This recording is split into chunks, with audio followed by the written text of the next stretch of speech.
कपिलपुर के एक छोटे से गांव में एक गरीब लकड़हारा हरिदास अपनी पत्नी गौरा के साथ मेहनत मजदूरी करके खुशी खुशी रहता था। उन्हें पैसों की बहुत तंगी थी।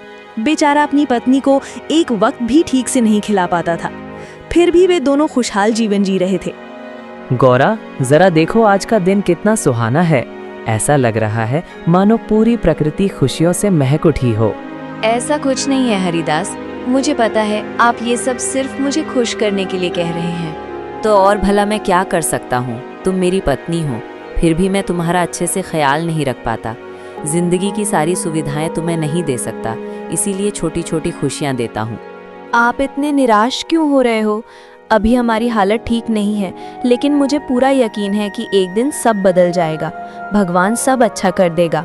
गौरा, तुम्हारी बातों से मुझे बहुत हिम्मत मिलती है।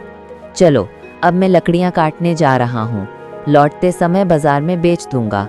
कोशिश करूँगा कुछ पैसे घर ले आऊँ। तुम चिंता मत करना। मैं भला क्यों चिंता करूँ? फायदा हो या ना हो, आप ज्यादा परेशान मत हुआ करो। जैसे हम अब तक जीते आए हैं, वैसे ही आगे भी जी लेंगे। बस मैं नहीं चाहती कि आप हालात के बारे में सोच सोच कर अपनी सेहत खराब कर लो। अच्छा, अब मैं चलता हूँ। शाम तक वापस घर लौट आऊंगा। ये कहकर हरिदास जंगल से लकड़ियां काटने और बेचने चला जाता है। वो जोर जोर से आवाज लगाकर सबको अपनी ओर बुलाता है, पर कोई नहीं आता। तब हरिदास अपनी किस्मत पर नाराज होने लगता है। वाह रे मेरे किस्मत, तू अपना खेल खेलना कभी नहीं भूलती। रोज मैं नई उम्मीद के साथ काम पर निकलता हूँ, लेकिन रोज ही खाली हाथ लौटने पर मजबूर कर देती है। आज भी बाजार में इतनी भीड़ है, पर मुझसे खरीदने वाला कोई नहीं। सच कहूँ तो मैं अपनी जिंदगी से हार गया हूँ। बस अपनी पत्नी के लिए ही फिर से हिम्मत जुटाता हूँ। चलो ठीक है, तू अपना खेल खेल ले। मैं भी देखता हूँ कि तू मुझे और क्या क्या परेशानियाँ देगी। हरिदास घर लौट आता है। उसकी बीवी, ये क्या हरिदास, तुम तो बहुत उदास लग रहे हो। क्या आज भी कमाई नहीं हुई? इसमें कोई नई बात नहीं है गौरा, ये तो अब रोज का हाल हो गया है। तुम हर दिन उम्मीद के साथ मेरा इंतजार करती हो और मैं खाली हाथ लौटता हूँ। मैं जानता हूँ तुम कुछ नहीं कहती, पर दिल ही दिल में तुम भी बहुत उदास हो जाती हो। इन सब बातों को छोड़ दीजिए, पहले हाथ मुंह धो लो। मैं अभी खाना परोस देती हूँ। ये क्या गौरा, तुमने सिर्फ मेरी ही थाली लगाई है, तुम्हारा खाना कहाँ है? आप पहले खा लीजिए, मैं अपना हिस्सा बाद में खा लूंगी। मेरा मन तो तभी चैन पाता है जब घर के सारे काम निपट जाते हैं। मुझसे झूठ बोलने का कोई फायदा नहीं है। घर में इतना ही अनाज था ना? अरे पगली, मैं भला तुम्हें भूखा रहकर अपना पेट कैसे भर सकता हूँ? थाली में इतना अनाज नहीं कि दोनों का पेट भर जाए, लेकिन इतना ज़रूर है कि दोनों का मन संतुष्ट हो जाए। आओ बैठो, आज हम दोनों मिलकर खाना खाएंगे। हरिदास की बातें सुनकर गौरा की आंखें भर आती हैं। फिर वो धीरे से कहती है, इतनी परेशानियों में भी आप खुश रहने का तरीका ढूंढ लेते हो। हमारे हालात इतने मुश्किल हैं कि लोग अपनी जान भी दे दें, फिर भी आप मेरे लिए सब सह रहे हो। अरे गौरा, तुम तो आज मुझे रुला ही दोगी। चलो अब ये सारी बातें छोड़ो, सबके अच्छे दिन आते हैं, हमारे भी आएंगे। अब मैं सोने जा रहा हूँ, सुबह फिर से लकड़ियाँ लेने जाना है। तुम भी अपना काम खत्म करके जल्दी सो जाना। अजी सुनते हो, अब उठ भी जाओ। सूरज सर पर आ चुका है। कल तो आप ही जंगल जाने की बात कर रहे थे और अभी आराम से सो रहे हो। हे भगवान, आज तो काफी देर हो गई। पता नहीं मेरी आंख कैसे नहीं खुली। मुझे जल्दी लकड़ियां तोड़कर बाजार जाना होगा, वरना अगर बाजार में भीड़ कम हो गई तो दिक्कत होगी। जंगल में लकड़ियां काटते समय अचानक हरिदास को किसी की कांपती हुई आवाज सुनाई देती है। भगवान मेरी मदद करो, मैं मर रही हूँ। अरे, ये सुनसान जंगल में किसकी आवाज आ रही है? मुझे इस आवाज का पीछा करना होगा। शायद किसी को सच में मदद की जरूरत है। फिर हरिदास उस आवाज का पीछा करता है और देखता है कि एक लड़की खून से लथपथ, कमजोर और लाचार हालत में पड़ी है। हरिदास कुल्हाड़ी उठाकर धड़कते दिल के साथ उस लड़की के पास जाता है। लड़की बिल्कुल शव जैसी पड़ी है। उसकी सांस बहुत धीमी चल रही है। अगर किसी ने उसे नहीं बचाया तो वो मर सकती है। मुझे इसे तुरंत घर ले जाना होगा। हरिदास सोचता है, लेकिन कहीं इसे घर ले जाते हुए हम पर कोई बड़ी मुसीबत ना आ जाए। हरिदास ये सब सोचने का समय नहीं देता। अब सबसे जरूरी काम है कि उसकी जान बचाई जाए। वो लड़की को गोद में लेकर घर की ओर भागता है। घर आकर गौरा ने पूछा, ये लड़की कौन है? कितनी घायल है? ये आप किसको साथ लाए हैं? गौरा, यह लड़की मुझे जंगल में इस हालत में मिली। पहले तो मुझे इसे घर लाने में बहुत डर लगा कि कहीं इसे कुछ हो जाए और लोग मुझे कातिल न समझें, लेकिन इसे इस हालत में छोड़ना मुझे बिल्कुल स्वीकार्य नहीं लगा। आपने ये बिल्कुल सही किया। मुझे भी डर लग रहा है, पर उसकी मदद तो हमें करनी ही चाहिए। कौन है और कहाँ से आई है? लड़की थोड़ी थोड़ी आवाज में कहती है, मेरा नाम पायल है और मैं बहुत दूर के गांव से आई हूँ। मैं कैसे घायल हुई ये मैं आपको नहीं बता सकती। पता नहीं ये लोग कौन हैं और इनकी नीयत कैसी है। कहीं सच जानने के बाद ये अपना असली रंग न दिखा दें। ठीक है बेटी, तुम्हें जबरदस्ती कुछ बताने के लिए मजबूर नहीं करेंगे।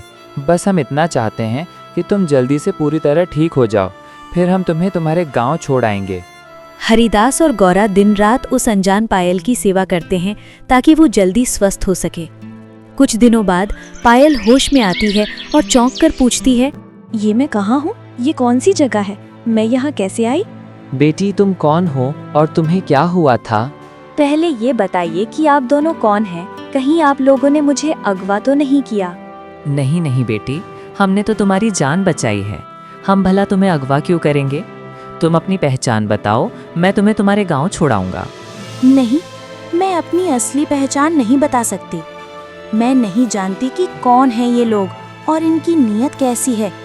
मुझे पता है कि गरीब लोग सब लालची होते हैं, सिर्फ अपना ही फायदा सोचते हैं।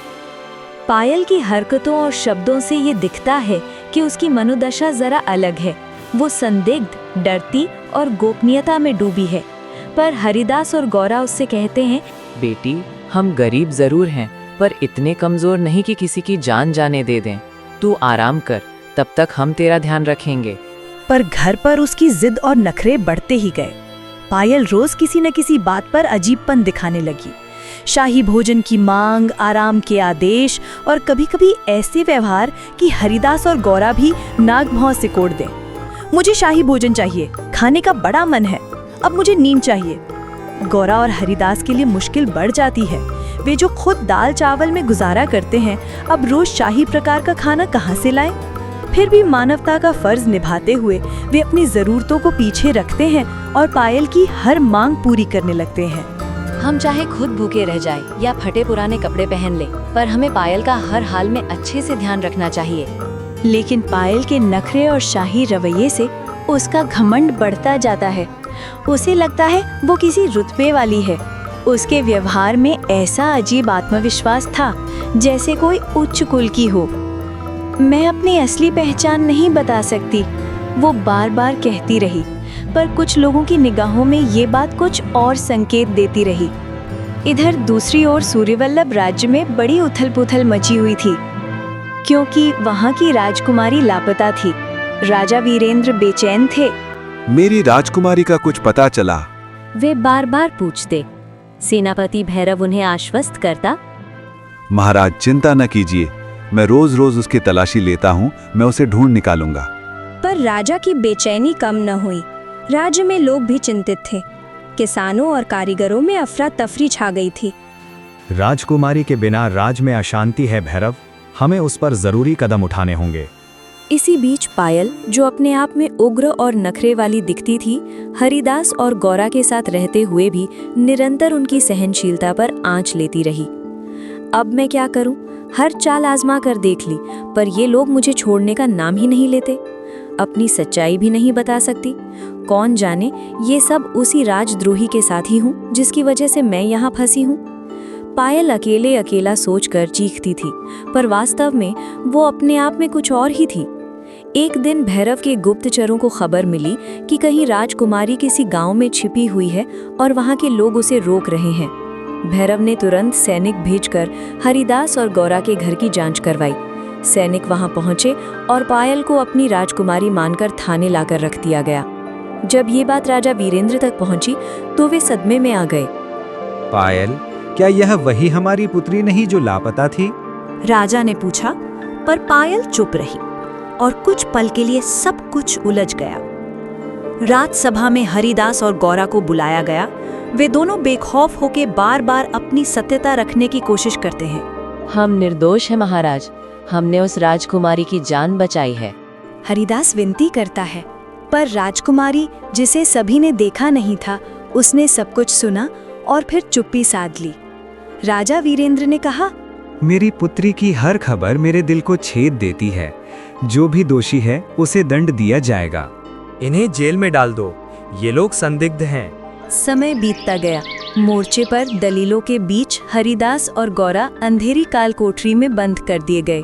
वहां भूख और प्यास से परेशान होकर भी वे दोनों एक दूसरे का हौसला बढ़ाते रहे। कई दिनों के बाद भैरव के चेहरे के पीछे छुपी साजिश की परतें खुलनी शुरू हुई। असल में वही भैरव राज्य का गद्दी चिन्ह हड़पने के लिए षड्यंत्र रच रहा था। उसने ही राजकुमारी को मारने की साजिश की थी और वो उसे रास्ते से हटाना चाहता था। पर नियति ने ऐसा खेल रचा कि राजकुमारी, जो मरने के कगार पर थी, जिंदा बच गई और उसे हरिदास ने बचा लिया था। भैरव का पूरा षड्यंत्र बदल गया जब उसने देखा कि उसकी चालों का शिकार वही इंसान बन गए जिन्होंने उसकी साजिश नाकाम कर दी। अचानक मामला बदल गया। एक विश्वस्त सूत्र ने राजा वीरेंद्र को भैरव की सच्चाई बता दी। राजसभा में सच सामने आया। भैरव ही वो राजद्रोही था जिसने राजकुमारी को रास्ते से हटाने की कोशिश की थी। सैनिकों, इस धोखेबाज को आजीवन काल कोठरी में डाल दो और ध्यान रहे, इससे कोई भी ना मिले। राजा ने आदेश दिया। सेनापति भैरव को पकड़कर जेल में डाल दिया गया। राजा वीरेंद्र ने अपनी गलती स्वीकार की और हरिदास तथा गौरा से माफी मांगी। मुझे माफ कर दो ईमानदार हरिदास और गौरा, मैंने तुम्हें बिना सच जाने तकलीफ दी।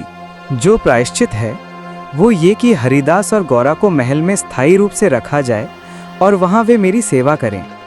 इस तरह राजा अपने कृत्य का प्रायश्चित करेंगे और साथ ही उन दोनों की इज्जत और सुरक्षा भी सुनिश्चित होगी।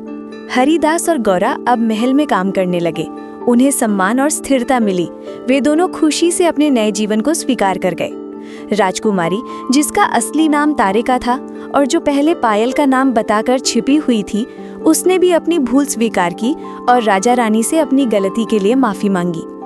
राजा वीरेंद्र ने समझा कि जल्दबाजी में निर्णय लेना कितना घातक हो सकता है और धीरे धीरे राज्य में शांति लौट आई। जनता भी राहत की सांस लेती है और भैरव की साजिश के खुलने के बाद राज्य फिर से समृद्धि की ओर बढ़ा। और इस तरह हरिदास और गौरा ने अपनी सच्चाई और इंसानियत से न केवल अपनी बल्कि दूसरे लोगों की जिंदगियां भी संभाली। उनके साहस और दया का फल उन्हें सम्मान और अशांति के विपरीत सुखद जीवन के रूप में मिला।